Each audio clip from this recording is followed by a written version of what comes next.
My breath is a crime.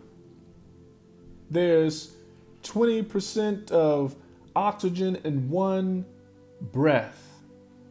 Each red blood cell transports the oxygen to your lungs so that you can breathe. This process is the same for every human being, holding the essence of life, an essential need. Before we go any further, I want you to take one deep breath in, then out, and appreciate what it feels like to fully breathe. Who would have known breathing oxygen was a crime? Mr. Floyd found out at the worst time. There's nothing funny when you look in a grown man's eyes and see he feels so helpless he calls out for his mother as he dies. He took several shallow breaths after the first time he said he couldn't breathe. As life dwindled away, you could hear him wheeze as he expired to his last breath. Yet they said, since he could talk, he could breathe. But if you would allow me to ask you a question, when you took that nice, deep breath, if your lungs didn't fully expand with your diaphragm, you would alert the nearest person that you were short of breath and couldn't breathe. Exactly. Truth is, in the eyes of some, his ability to breathe didn't matter, because to breathe means you are alive. And his life to some didn't matter. It became clear that his skin apparently was a threat, but more evident that his breath was the crime, for the pressure didn't let up until his breath fully declined. See, I used to think it was just the color of skin that was an issue. How naive. Because see, they didn't unloose the noose until they took their last breath and couldn't breathe. Well, for the next few minutes, with every breath I take, I'm going to let you hear a piece of his voice. I might as well use my voice now as I please, before I have no choice, for I too have skin that is a threat. So clearly my breath is a crime, therefore I too can't breathe. I can't breathe without being seen as a threat, which means I can't breathe and go for a jog. I can't breathe and sleep in my college dorm. I can't breathe and sell CDs. I can't breathe and have a barbecue in the park with my family and shoot the breeze. For my skin is a threat and my breath is a crime. Therefore, I can't breathe.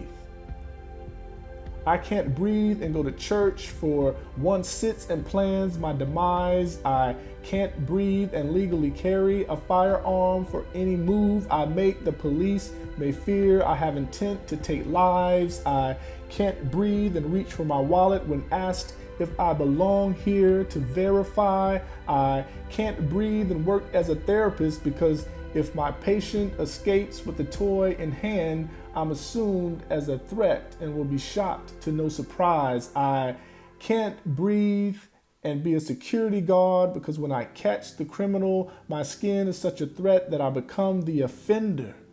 Therefore, sacrificing my life being shot by those who were supposed to protect me from the real suspect, my life instead of the perpetrator. My skin is a threat and my breath is a crime. Therefore, I can't breathe. Worst of all, my breath is taken away. My 3-year-old young black boy is growing up in a world where he can't breathe. He knows no such thing as racism, that he is clothed in beautiful brown skin. He's just a child, a gift from God, yet soon to be seen as a threat. For his beautiful sun-kissed skin, he has seems to negate he's made in God's image. Yet one day he will see the dangers of his skin and the crime of his breath that he breathes. And that day, my boy has to begin to become a man. Every move that he makes can be justified for a death sentence. For if he's tried in court of law as a teen, he may be sentenced as an adult. Therefore, he can't breathe. His skin is already a threat and his breath a crime. It takes my breath away. For this will become a reality to him someday. It's just a matter of time. I can't breathe. Not solely based upon my character, but off-site what someone's perspective is of my skin and what they internally believe. Yet, I must trust in who I believe, the one who's given me breath, made us beautiful, black, intelligent, hardworking, kind, loving, talented, creative, honest, trustworthy, honorable, brave, courageous, and most of all, human beings that take our breath that is a crime and breathe life, joy, peace, creativity, flavor, and love into a society where we are the less seen, less appreciated, less wanted, yet most feared. I must trust what I believe, that we as a human race with the same red blood when we bleed can unite for justice and freedom with one breath and one voice to redeem Dr. Martin Luther King's dream. Through transparency, accountability, confronting our fears to recognize how much we are the same on the inside, that we can stand together as one nation under God, one breath, so that we all can freely breathe. Oh God, breathe on us patience, grace, perseverance, and forgiveness. More importantly, breathe in us love that chokes out the breath of hate and fear.